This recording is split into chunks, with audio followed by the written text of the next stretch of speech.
اعوذ باللہ من الشیطان الرجیم بسم اللہ الرحمن الرحیم الحمد للہ والصلاة والسلام علی اہلہا اللہم صلی علی محمد وآل محمد وعجل فرجہم۔ محترم ناظرین و سامعین، السلام علیکم ورحمۃ اللہ وبرکاتہ۔ آج کی نئی ویڈیو کے ساتھ حاضر خدمت میں ہوں علی روحانی، اور آپ دیکھ رہے ہیں ہمارا آفیشیل یوٹیوب چینل۔ آغاز ویڈیو میں حسب سابق آپ سب سے اپنی صحت و سلامتی، اہل خانہ کی صحت و سلامتی سمیت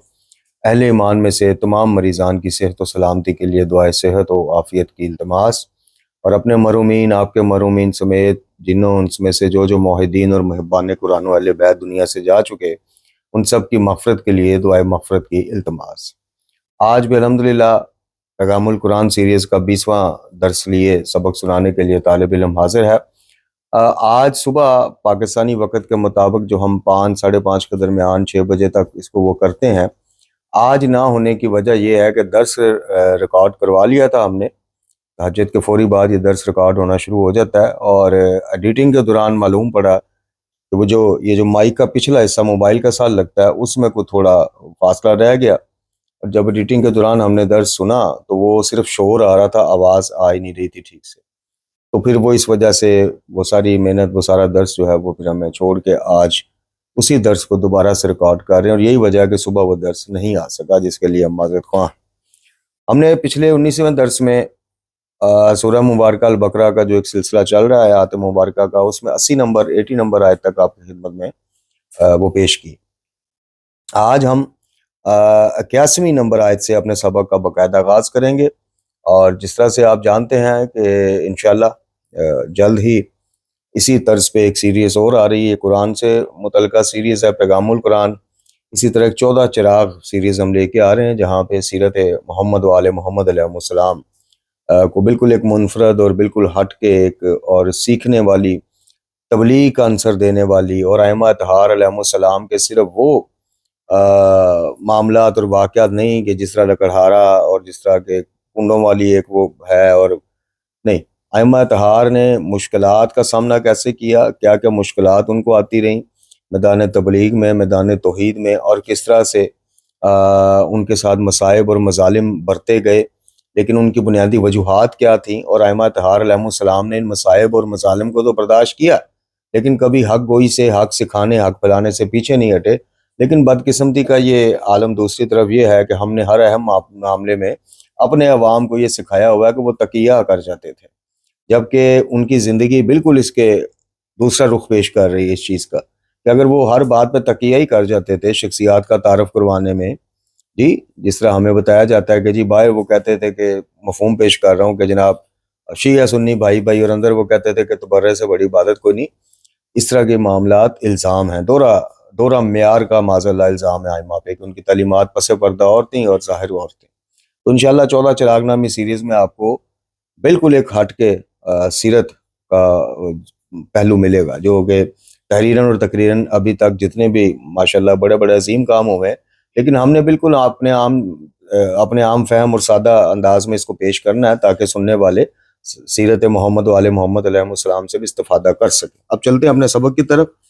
یہ آیت کا نشان 81، جہاں سے ہم نے آج سبق شروع کرنا ہے۔ اعوذ باللہ من الشیطان الرجیم، بسم اللہ الرحمن الرحیم۔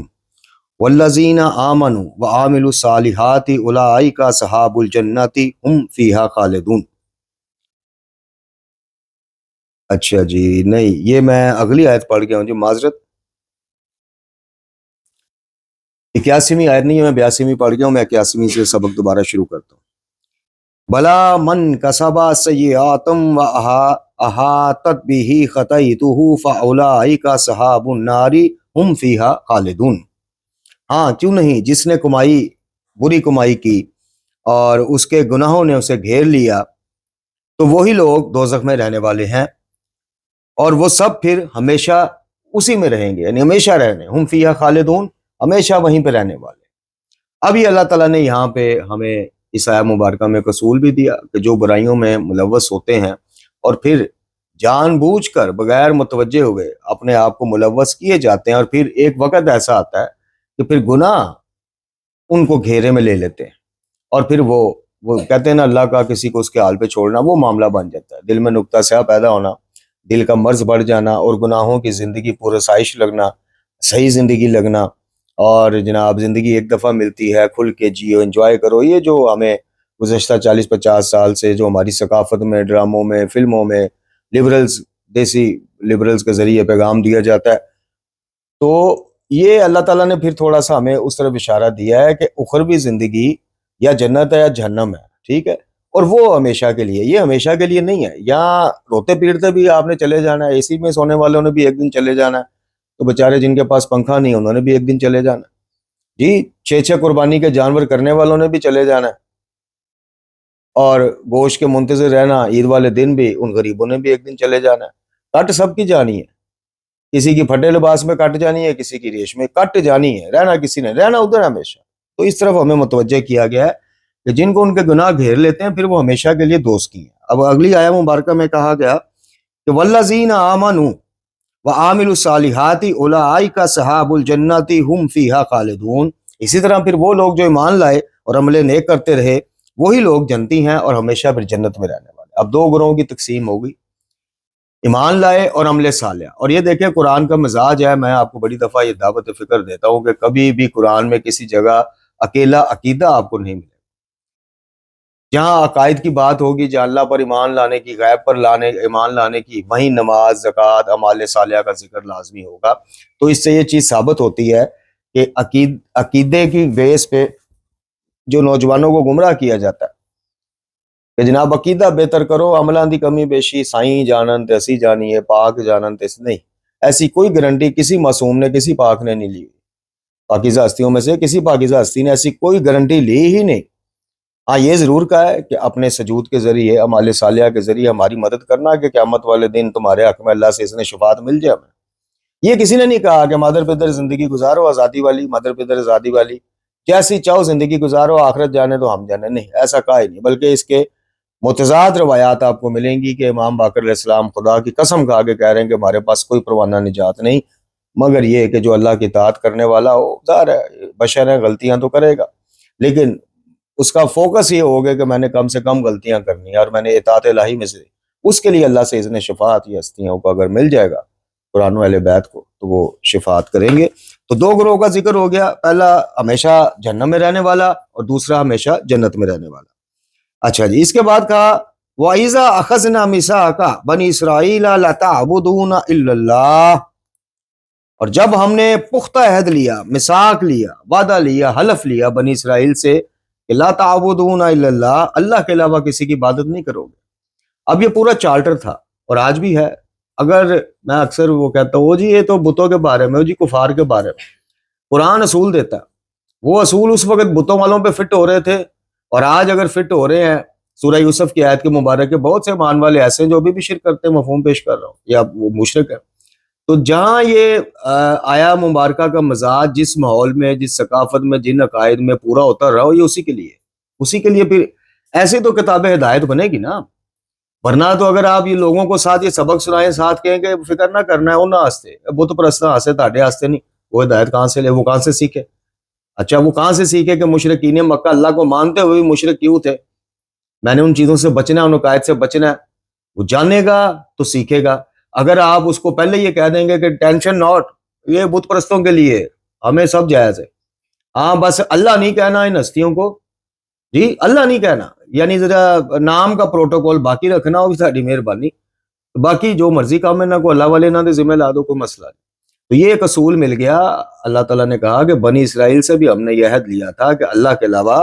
عبادت کسی نہیں کرو گے، وَبِالْوَالِدَيْنِ احسانم وذی القربى والیتامى والمساکین وقولوا للناس حسنا واقیموا الصلاۃ وآتوا الزکاۃ ثم تولیتم الا قلیلا منکم وانتم معرضون، کہ اللہ کے علاوہ عبادت کسی کی نہیں کرو گے، والدین کے ساتھ احسان کرو گے، اور قرابت داروں، رشتہ داروں اور یتیموں اور محتاجوں کے ساتھ نیکی کرو گے، اور تم سب لوگوں سے اچھی بات کہا کرو، جی تم سب لوگوں سے اچھی بات کرو، نماز قائم کرو، زکوٰۃ ادا کرو، اور پھر تم پھر گئے کچھ لوگوں کے علاوہ سارے اس عہد سے، اور تم میں سے سب اراض کرنے والے، تم سب سے زیادہ اراض کرنے والے یا زیادہ اراض کرنے والے۔ اب اس آیت مبارکہ میں بتایا گیا کہ اللہ تعالیٰ نے بنی اسرائیل سے جب تمام مشکلات کا خاتمہ کیا، بار بار ان کو نجات دی، موت دے کے پھر زندگی دے دی، وہ جب کوہ طور پہ گئے اللہ کو دیکھنے کی ضد کی، طور معلق ہو گیا، پھر اس کو واپس کر لیا، پھر ایک معمہ حل کیا، جب پچھلی آیات میں آپ نے سنا ایک تاجر قتل ہو گیا تو پھر ان کو پھر متوجہ کیا،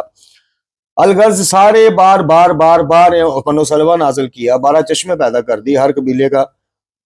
الگ چشمہ، لیکن اس کے باوجود یہ باز نہ آئے۔ پھر اللہ تعالیٰ نے ان سے ایک دفعہ پھر میثاق کیا، عہد لیا، ان سے وعدہ لیا، حلف لیا کہ میرے علاوہ عبادت کسی کی نہیں کرو گے۔ والدین کے ساتھ حسن سلوک، رشتہ داروں کے ساتھ، والدین کے ساتھ بلکہ احسان والا معاملہ کرو گے۔ اب یہ احسان جو ہے نیکی سے اگلا سٹیپ ہوتا ہے، یعنی بتایا یہ جا رہا ہے، سمجھایا یہ جا رہا ہے کہ نیکی کا بدلہ نیکی کی حد تک تو واجب ہے تم پر دینا، لیکن اس سے بڑھ کے احسان بھی یعنی کرنا پڑے کہ جو چیزیں وہ تمہارے بچپن میں، تمہاری جوانی میں تمہارے لیے حالات کی وجہ سے، کسی وجہ سے نہیں کر سکے، تمہیں اگر بڑھاپے میں کرنی پڑ جائے، تم نے ذرا ماتھے پہ بل نہیں ڈالنا، احسان کی حد تک والدین سے نیک سلوک کرنا ہے، اس نے سلوک کرنا ہے۔ اور اسی طرح رشتہ داروں کا معاملہ بتایا، پھر یتیموں اور مسکینوں کا بتایا، جیسے کہ امیر المومنین علی بن ابی طالب علیہ السلام اپنے فرزندان کو تاکید کرتے ہیں وصیت کہ دیکھو تمہارے ہوتے وہی ایسا نہ ہو کہ یتیم بیچارے مارے مارے پھر رہے ہو، بھوکے پھر رہے ہو۔ تو یہ قرآن کا خاصہ رہا ہے کہ پسے ہوئے طبقے کو، محتاجوں کو، غربا کو، دیکھیں اللہ تعالیٰ نے غربا کی مدد کرنے والے کی حوصلہ افزائی کیسے کی کہ ہے جو اللہ کو قرض حسنہ دے، کتنی مطلب کہ اللہ تعالیٰ جو خالق مالک، جو کسی کا محتاج نہیں، سب اس کے محتاج ہیں، تو وہ اپنے بندوں کو حوصلہ افزائی یا ترغیب دلوانے کے لیے کہہ رہا ہے کہ یہ تو اس غریب کو نہیں دے گا، یہ ایسے ہی جیسے اللہ کو قرض حسنہ تو نے دیا، قیامت والے دن جو اجر کے ساتھ ملے گا تیری سوچ۔ اور پھر اللہ تعالیٰ نے کہا کہ تم سب پھر گئے، کچھ ایمان والے رہ گئے، کچھ با شرم لوگ رہ گئے کہ جنہوں نے شرم کی کہ نہیں ہم نے اللہ تعالیٰ سے عہد کیا ہوا، باقی سب پھر گئے۔ اور پھر کہا کہ تم ہو ہی اراض کرنے والے، اعتراضات، اعراض، بہانے، ہیلے بہانے نکالنے والے، مطلب پورا آپ کو بتایا کہ جتنی یہ لاڈلی قوم تھی اتنی یہ بدبخت بھی رہی، اور ہے ابھی بھی دیکھ لیں، سوائے اللہ ماشاءاللہ کچھ لوگوں کے جیسے اس آیت میں ہے کہ کچھ لوگوں کے علاوہ سب پھر گئے، آج بھی دیکھ لیں آپ۔ اچھا جی، پھر اللہ تعالیٰ اگلی آیت میں ارشاد رب العزت ہے کہ وَإِذَا أَخَذْنَا مِيثَاقَكُمْ لَا تَسْفِكُونَ دِمَاءَكُمْ وَلَا تُخْرِجُونَ أَنفُسَكُمْ مِنْ دِيَارِكُمْ ثُمَّ أَقْرَرْتُمْ وَأَنْتُمْ تَشْهَدُونَ۔ اور جب ہم نے تم سے پختہ عہد لے لیا تھا، ایک اور عہد لے لیا، اس کا ذکر ہو رہا ہے کہ نہ تم اپنے خون آپس میں بہاؤ گے، نہ ہی اپنے نفسوں کو گھروں سے نکالو گے، اپنے گھروں سے ان کو نہیں نکالو گے، نہ ان کا خون بہاؤ گے، یعنی آپسی لڑائیاں، مار کٹائیاں، قتل و غارت گھروں سے نکال۔ ابھی اس کا پس منظر آپ کو بتاتا ہوں۔ اپنے گھروں سے پھر تم نے اس کا اقرار کیا، اس عہد کا بھی اقرار کیا، جبکہ تم خود اس پر گواہی دیتے ہو۔ اب معاملہ یہ ہے کہ رسول اللہ صلی اللہ علیہ وآلہ وسلم کی مدینہ آمد سے پہلے اس کے اطراف میں، یعنی مدینہ کے اطراف میں یہودی قبائل نے اپنے ہمسایہ عرب قبیلوں سے کچھ معاہدے کیے جی۔ اب ان میں جو اوس اور خزرج نامی قبیلے تھے، انہوں نے عرب قبائل سے کچھ معاہدہ کیا، اور وہ اس طرح سے ہوا کہ ان دو قبیلوں میں سے آدھے ادھر چلے گئے ایک عرب قبیلے کے، اور دوسری طرف، یعنی سمجھیں کہ دو گروہ ہیں عربوں میں، ان میں سے اوس و خزرج میں سے انہوں نے کچھ نے ایک گروہ کا ساتھ دینے کا وہ حلف نامہ اور سارا کیا کہ آپ کی لڑائی میں ہم آئیں گے، جہاں آپ کو ضرورت پڑے گی ہم جائیں گے جناب، اور دوسرے نے دوسری پارٹی کو سپورٹ وہ کرنے کا۔ جب ایک عرب قبیلہ دوسرے قبیلے سے برسر جنگ ہوتا تو دونوں کے حلیف یہودی قبیلے بھی اپنے اپنے حلیف کا ساتھ دیتے اور ایک دوسرے مقابلے میں نبرد آزما ہو جاتے۔ یہ فعل صریح طور پر کتاب اللہ کے خلاف تھا، اور وہ جانتے بوجھتے، سب جانتے تھے کہ ہمیں ممانعت ہے، تورات میں بھی اور ویسے بھی اللہ کے حکم کی خلاف ورزی کر رہے تھے۔ مگر لڑائی کے بعد جب ایک یہودی قبیلے کے اسیران جنگ دوسرے یہودی قبیلے کے ہاتھ آ جاتے تو غالب قبیلہ فدیہ لے کر انہیں چھوڑ دیتا، اور مغلوب قبیلہ جو ہے وہ فدیہ دے کر انہیں چھڑا لیتا۔ اس فدیہ کے لین دین کو جائز ٹھہرانے کے لیے کتاب اللہ سے استدلال کیا جاتا، گویا وہ کتاب اللہ کی اجازت کو تو ساروں آنکھوں پر رکھتے تھے اور اسیران جنگ کو فدیہ لے کر چھوڑ دیتے تھے، مگر اصل جو بنیادی حکم تھا اسے ٹکرا دیتے تھے کہ آپس میں جنگ و جدال، قتل و غارت، ایک دوسرے کا خون نہیں بہانا، اور ایک دوسرے کے عوام کو اسیر نہیں بنانا، اور پھر فدیہ لے کے ان کو چھوڑ، مطلب یہ سارے کرتوت جن کا ان کو واضح منع کیا گیا تھا، اس کی تفسیر بالرائے، طویلات، اور آج کل کی زبان میں آپ جو بھی کہہ لیں وہ کرا کے جس طرح کے پیچھے ذکر ہوا کہ آیتوں کو تروڑ مروڑ دیتے تھے، مفہوم ہی بدل دے، انہوں نے اس چیز کو جاری رکھا۔ تو اللہ تعالیٰ نے اس آیہ مبارکہ میں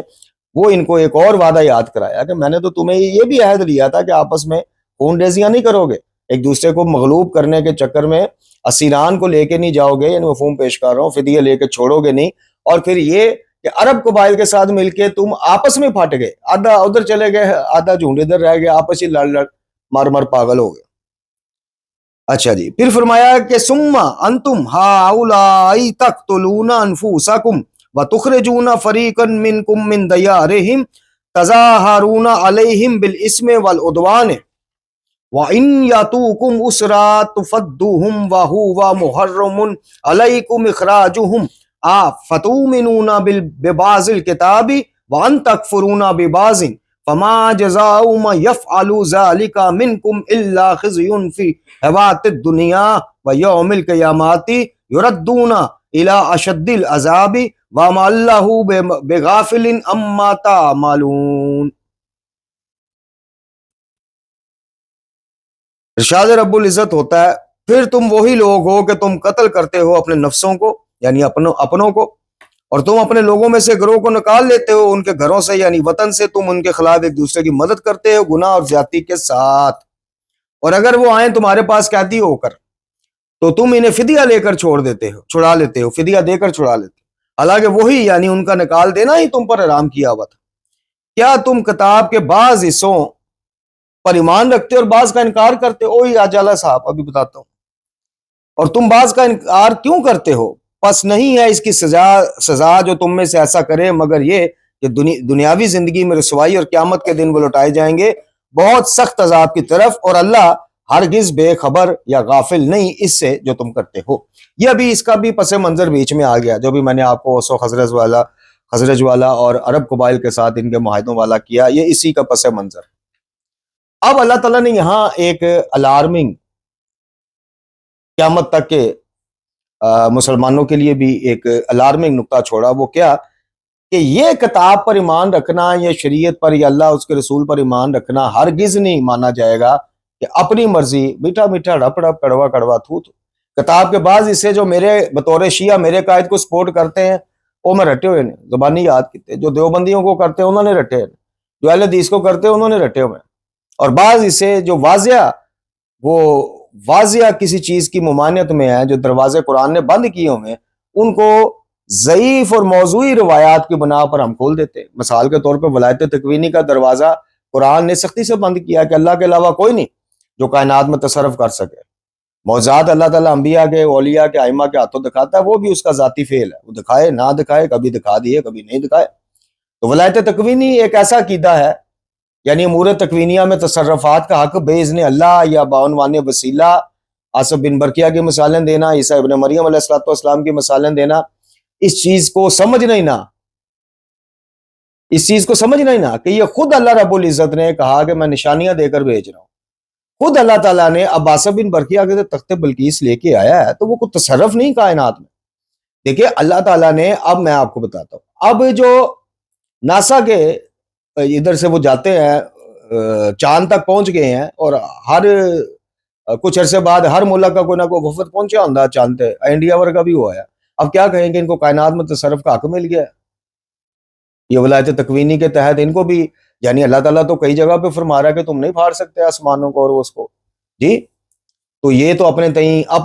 حالانکہ جتنا اوپر جاتے ہیں آسمان اور اوپر ہوتا ہے، لیکن اپنے تئیں تو یہ چاند تک پہنچ گئے، مریخ پہ جانے کی تیاریاں، اب کیا کہیں ان کو تصرف کا حق ملی۔ آصف بن برقیہ کو بطور جن جو ہے وہ ایک پاور، جنات کو انسان دیکھیں غائب ہونے کی پاور ان کے پاس، اب کیا کہیں جی ولایت تکوینی کے حقدار ہو گئے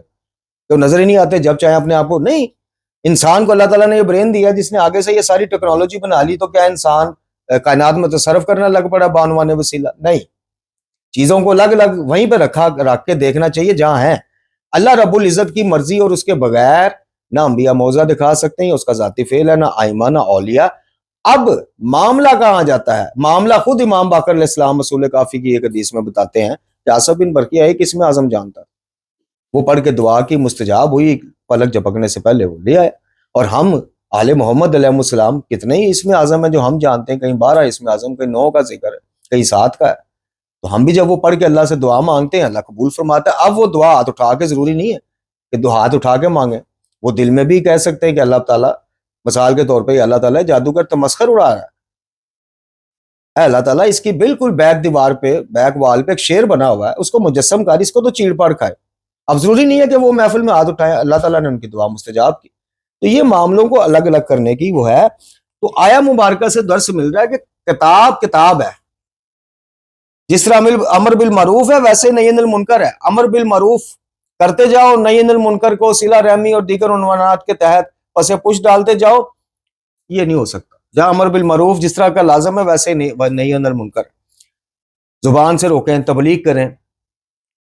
اب ہاتھ سے روکنے والا تو معاملہ نہیں، ہم کہہ سکتے وہ تو حکومت اسلامیہ کا کام ہے، لیکن پھر بعد میں یہ ہے کہ پیچھے ہو جائے.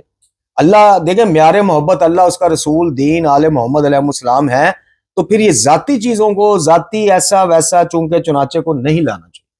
آپ سمجھتے ہیں کہ آپ کی تبلیغ اثر کر رہی ہے، آہستہ آہستہ اگلا آپ سے سوال جواب کر رہا ہے تو آپ لگے رہے. لیکن آپ سمجھتے ہیں کہ جتنی آپ کی ایج ہے اتنا حصہ اس کا غلو میں جاتے گزر گیا ہے اور اب وہ نہیں باز آنے کا، تو پھر دوسروں کو اس کے شر سے بچانے کے لیے ایک آپ کو سٹیپ لینا پڑے. خیر، اچھا جی. پھر ارشاد رب العزت ہے کہ اولئک الذین اشتروا الحیاۃ الدنیا بالآخرۃ فلا یخفف عنہم العذاب ولا هم ینصرون. یہ وہی لوگ ہیں جنہوں نے خرید لی دنیاوی زندگی آخرت کے بدلے میں، بیچ دی آخرت، بیچ دیا ہمیشہ رہنے والا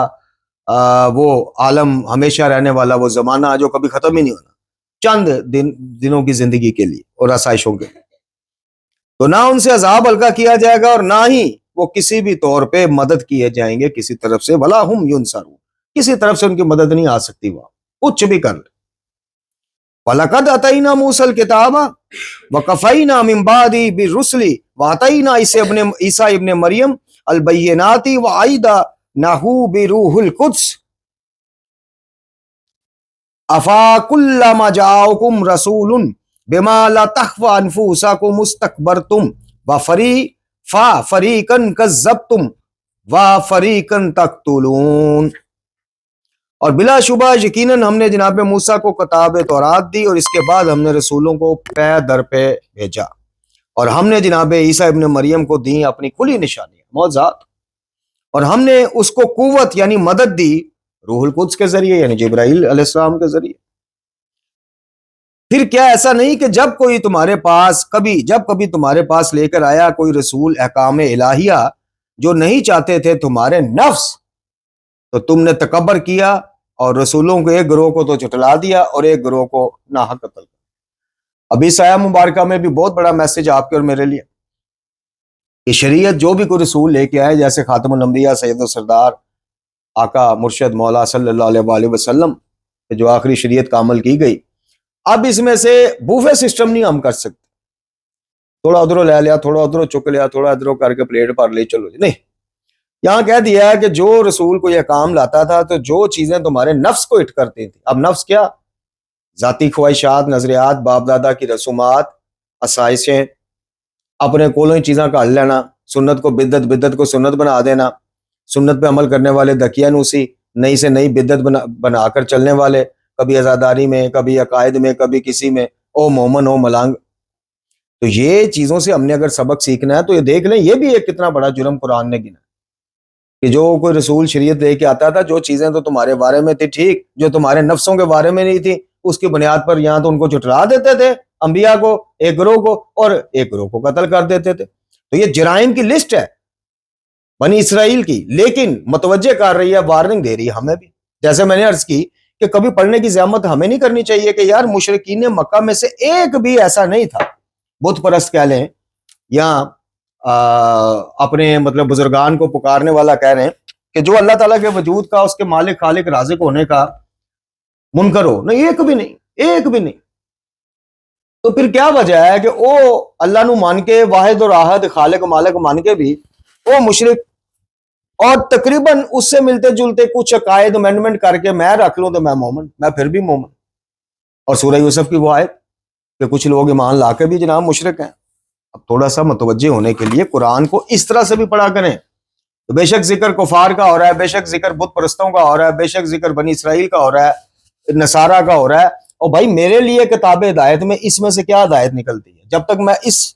اس طرح سے نہیں دیکھوں گا، نہیں پڑھوں گا، نہیں تدبر کروں گا قرآن میں، تو پھر وہ بات تو وہی ہے، پھر اصالہ ثواب کے لیے. بس عرض کی تھی اس دن کہ دنیا میں کوئی بندہ چلا گیا سیٹ ٹائپ آدمی، اور جی 100 قرآن میرے والوں، 10 میرے والوں، 5 میرے والوں، وہ دنیا جو ہمیں نے کہتی قرآن کھلے ہی نہ ہوگے، اس کو وہ 100 قرآن کیا فائدہ دیں گے؟ آپ قرآن و حدیث کی روشنی میں خود فیصلہ کر لیجئے. بہرحال اللہ تعالیٰ نے ان آیات میں میزان عدل، سنت الہی میں جزا، عمل کے مطابق قرار پانا، گناہوں کے گناہوں کے اثرات کا انسان کے وجود کو گھیر لینا، پھر وہ سراپا گناہ بن جاتا ہے، ہدایت کا راستہ اس کو مخدوش نظر آتا ہے، گناہوں کے اثرات. پھر اسی طرح ان آیات مبارکہ میں آگے جا کے جنت میں جانے کا معیار ایمان اور عمل صالحہ لازم و ملزوم، کلہ ایمان بھی نہیں، کلہ عمل بھی نہیں، ایمان اور عمل صالحہ، اپنا محاسبہ کرنے کی توفیق. پھر جن چیزوں سے اللہ روک دے ان چیزوں سے رک جانا، پھر جن چیزوں سے اللہ تعالیٰ جن چیزوں کی طرف ترغیب دے ادھر ترغیب نہ کرنا، بلکہ تعویل یا تفسیر بالرائے کر لینا، اللہ کی آیت میں امینڈمنٹ کر دینا. ان کا ذکر ہوتا رہا. پھر مساک بنی اسرائیل کا ذکر آیا 2 جگہ، ایک جگہ کہ لا تعبدون الا اللہ، تم نہیں کرو گے عبادت مگر اللہ کی اور والدین کے ساتھ. اور اس کے بنیادی 10 نکات بھی کچھ مفسرین نے کیا، عبادت الہی اور صرف خالص عبادت الہی، والدین کے ساتھ حسن سلوک، عزیز و اقارب سے نیکی بلائی، یتیموں سے شفقت، مساکین اور محتاجوں سے نیک سلوک، لوگوں سے اچھی گفتگو، نماز کا قیام، زکوٰۃ کی ادائیگی. اور پھر وہ نکات وہ 2 نکات ہیں جن کا اگلی آیت میں جس مساق کے ذیل میں ذکر ہوا، وہ تھے خون ریزی سے اجتناب، اپنی قوم کے افراد کو جلا وطن نہ کرنا، اور ان کو یرغمال یا ان کو فدیہ لے کے، یرغمال پہلے بناؤ پھر فدیہ لے کے چھڈو، ان چیزوں سے باز رہنے کا حکم. پھر اسی طرح عمل صالحہ کی طرف ترغیب کے بعد اللہ تعالیٰ نے انبیاء علیہ السلام پر اتری شریعت کو آن کیا. ظاہر ہے کہ شریعت سازی صرف اللہ کرتا ہے، جس نبی کو جو شریعت دے کے بھیجتا ہے وہ اللہ تعالیٰ کی طرف سے ہوتی ہے. انبیاء علیہ السلام معصوم ہیں، وہ کبھی بھی اس سے اپنی مرضی یا نہ، مطلب سمجھانے کے لیے عرض کر رہا ہوں کہ اپنی مرضی سے نہ وہ آپ کو شریعت بتاتے ہیں نہ پہنچاتے ہیں. جو رب تعالیٰ کا حکم آ گیا تو اللہ تعالیٰ نے کہا کہ جو چیز تمہارے نفسوں کو ہٹ کرتی ہے، تمہارے نفس جو ہیں تکبر کرتے ہیں، تو تم کیا کرتے ہو کہ اور جگہ تو بس نہیں چل رہا، یہاں پھر انہوں نے چٹھلاؤ یا ان کو قتل کرو. اچھا، پھر اسی طرح اس آیت کے ذیل میں امام صادق علیہ الصلوۃ والسلام نے الکافی میں ایک روایت ہے کہ اس کے ذیل میں آپ فرماتے ہیں کہ اول وقت میں نماز کی ادائیگی، والدین کے ساتھ حسن سلوک اور راہ خدا میں جہاد، بلا شبہ یہ اللہ کی نظر میں افضل ترین اعمال ہے. اسی طرح کچھ روایات میں ملتا ہے کہ جناب رسول کائنات خاتم الانبیاء صلی اللہ علیہ وآلہ وسلم نے جناب علی بن ابی طالب علیہ السلام امیر المومنین سے مخاطب ہو کر ارشاد فرمایا، یا علی اربعون من کن فیہ بنی اللہ تعالی لاہو بیتن فی الجنت من اول یتیمہ و راہیمہ ضعیفہ و اشفقا علی والدیہ و رفقا بممولوکہ. جس شخص میں علی 4 صفتیں پائی جائیں اس کے لیے اللہ جنت میں گھر بنا دے گا یا بنا دیا یا لازمی دے گا. یتیم کی کفالت کرنے والا، کمزور پر رحم کرنے والا، والدین سے شفقت کے ساتھ پیش آنے والا، اپنے متاحت، اب اس کے متاحت اس کا کنبہ ہے، اس کی کنیزیں ہیں، اس وقت آج کے وقت نوکر چاکر سٹاف، ان سے نرمی کرے. تو یہ 4 صفات جس کے پاس ہوں گی تو یقیناً اللہ تعالیٰ اس کو جنت میں عالی شان گھر دے گا. پھر ایک اور جگہ رسول کائنات خاتم الانبیاء صلی اللہ علیہ وآلہ وسلم کی ایک حدیث کا مفہوم کہ والدین سے نیکی کرنے کے لیے 2 سال کی پیدل مسافت طے کرنی پڑے تو کرو، رشتہ داروں سے صلہ رحمی کے لیے سال بھر کا پیادہ فاصلہ طے کرنا پڑے تو کرو، مریض کی عادت کے لیے 1 میل پیدل چل کر جانا پڑے تو جاؤ، جنازے میں شرکت کے لیے 2 میل پیدل چل کے جانا پڑے تو جاؤ، کسی مومن کی دعوت پر 3 میل کی مسافت طے کرنا پڑے تو دعوت رد نہ کرو، جاؤ، مومن بھائی سے ملاقات کے لیے 4 میل پیدل چل کر جانا پڑے تو جاؤ، مظلوم کی امداد کے لیے 5 میل سفر کرنا پڑے تو کرو. یہ میلوں کے سفر اس وقت ہیں جب کوئی گاڑی، موٹر سائیکل، سائیکل نہیں تھی. لاچارہ اور بے سہارا کی مدد کے لیے 6 میل کی مسافت طے کرنی پڑے تو کرو، اور مومن کی حاجت روائی کے لیے، یعنی تم صاحب استطاعت تو دیکھ رہے ہو کہ میرا رشتہ دار، میرا مومن بھائی بہن وہ اس حالات میں ہے کہ روٹی بھی پوری نہیں ہو رہی، تو اللہ رب العزت کی مدد اور توفیق سے اس کی اس کے لیے جانا پڑے 10 میل بھی تو جاؤ، اور ہمیشہ ان سب کے باوجود، ان سب کے متکبر نہ ہو جانا، تکبر نہ آ جائے، میں نہ آ جائے، ان سب کے باوجود پھر آخر میں خاتم الانبیاء فرماتے ہیں کہ ہمیشہ اللہ کی بار میں استغفار بھی کرتے رہا کرو، نیکی میں توفیق، کہ اگر برائیوں میں یا تکبر میں ہو رہا ہے تو اللہ سے پناہ طلب۔ تو محترم ناظرین و سامعین، یہ تھا آج کا درس ہمارا 20واں الحمدللہ۔ انشاءاللہ کل 21ویں درس کے ساتھ پھر حاضر خدمت ہوں گے۔ اللہ تعالیٰ سے سب سے پہلے تو درس کے دوران، طالب علم کا سبق سنانے کے دوران کوئی دانستہ غیر دانستہ جملہ غلط نکل گیا ہو، کوئی غلطی ہو گئی ہو، کوئی زیر زبر کی ہو گئی ہو، کسی کی دل آزاری ہو گئی ہو، تو میں اللہ سے بھی معافی کا طلبگار اور آپ سے بھی معافی کا خواستگار۔ اور دوسرا یہ کہ اللہ تعالیٰ سے ہمیشہ کی طرح دعا ہے کہ یا اللہ صرف مجھے پڑھنے اور چند مخلصین کو سننے کی حد تک نہ رکھ، بلکہ پہلے مجھے اور پھر ان کو یہ توفیق دے کہ اس پر عمل بھی کریں۔ وآخر دعوانا الحمدللہ۔